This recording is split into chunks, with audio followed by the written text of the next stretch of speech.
Hi there and welcome to the Red Square in Moscow. It's the spring of 2022 and everybody is asking what's up with Putin. Why is he waging war on Ukraine? Nobody knows, but I am gonna find out. I'm gonna talk to Putin now. И сейчас добавлю еще немного воды. Но, как говорится, знаете, украинский борщ надо варить постояло. That was weird. I didn't understand a word. Maybe I should have learned Russian. But I have a second idea.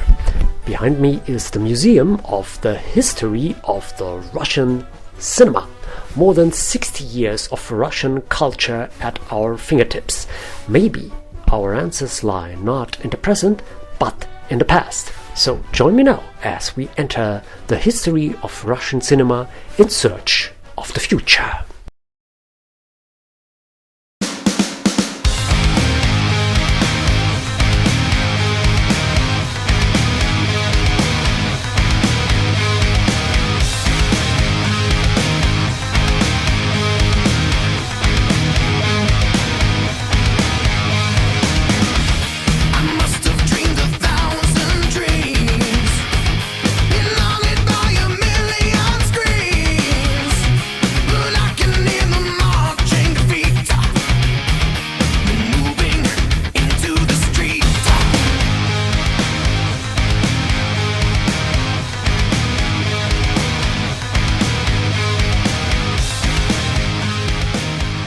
Workers against policemen in the 1925 movie Strike.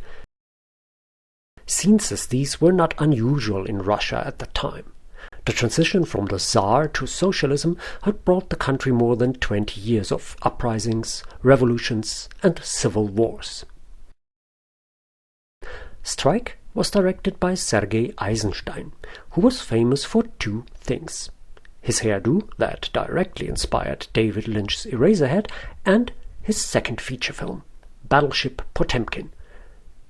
Here he takes the subject of strike some steps higher, literally.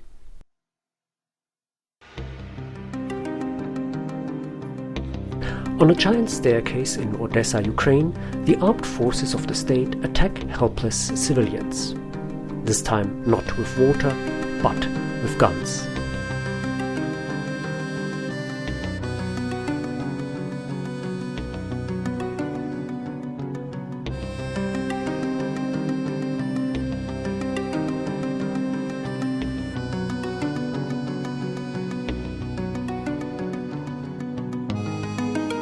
When the battleship finally attacks, it's too late.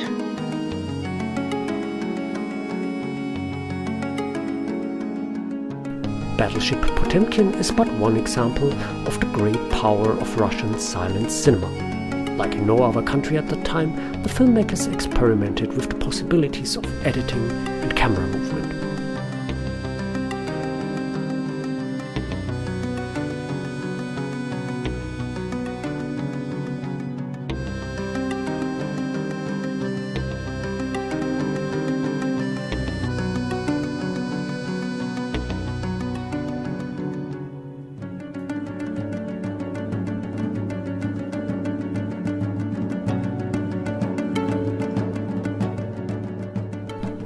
Two things ended that stellar period: talking pictures and Stalin. The dictator who ruled since 1927 had a very different opinion what a good movie should look like.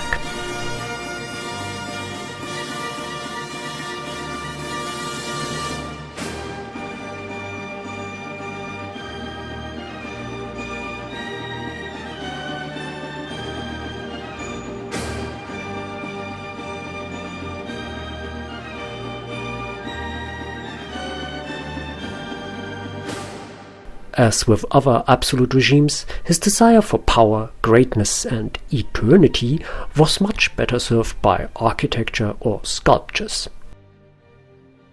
For movies are a media that celebrates change 24 times a second.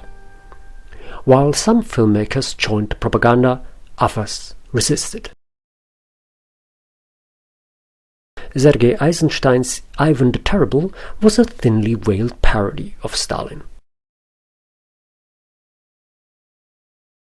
Придет час, и покоритесь державе московской.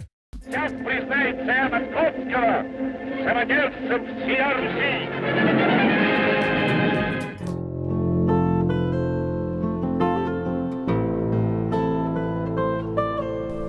With the death of the tyrant, a new era began.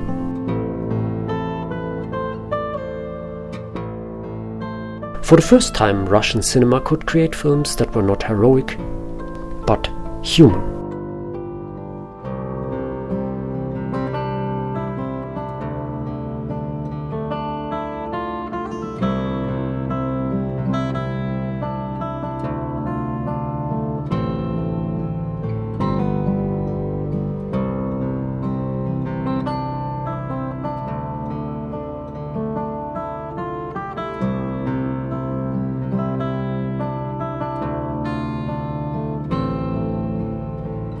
Cranes Are Flying by Mikhail Kalatozov won the hearts of film fans around the globe and gave the Soviet government something it had never gotten during the Stalin years: love and respect.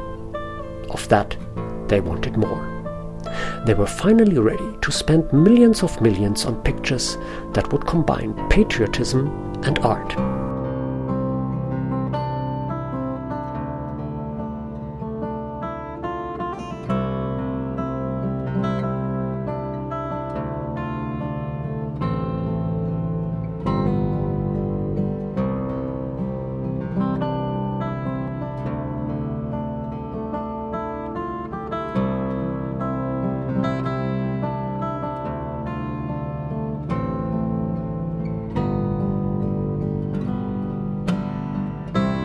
So, the young director Sergei Bondarchuk was tasked to bring the national epic War and Peace by Tolstoy to the big screen.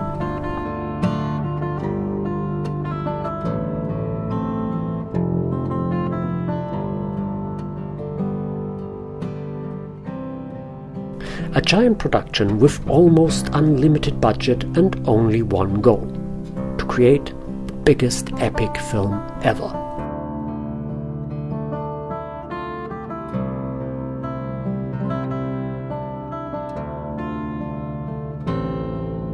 The 7-hour movie balanced perfectly between art and propaganda and won an Oscar.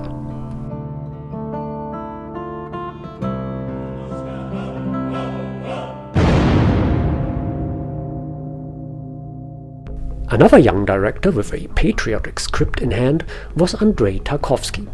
His plan was to make a movie about the medieval monk Andrei Rublev, a beloved cultural hero of Russia. Tarkovsky was one of the greatest rising talents, but also a person that was more likely to go into the woods and create strange little art house films. And so, this is what happened. Tarkovsky took the millions, went into the woods and made the most expensive strange little art house film ever. Movie fans around the world loved it. The Russian government banned it. And then this short period of artistic freedom was already at an end. In 1968, Czechoslovakia tried to become more democratic and independent. Moscow sent tanks.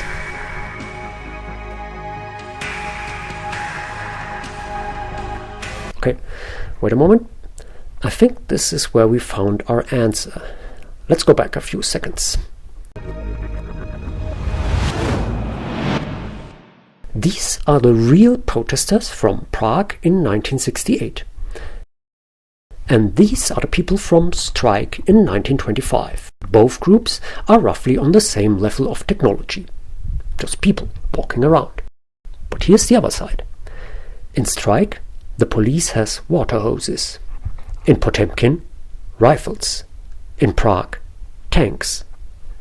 But why tanks? From a tactical point of view, this makes little sense. Tanks are clumsy, expensive, they get stuck in the streets and cause a lot of collateral damage. And as seen in Strike, water is more than enough to control a crowd. So, why tanks? The answer is fear. Fear is the greatest weapon of oppressors, but it is also their greatest weakness, because they themselves are afraid. Afraid that people will look past the buildings and the statues and see that the tyrants are not larger than life and cast in bronze, but ordinary people like you and I. All it takes is courage. Then the tyrants fall, and the revolution is coming.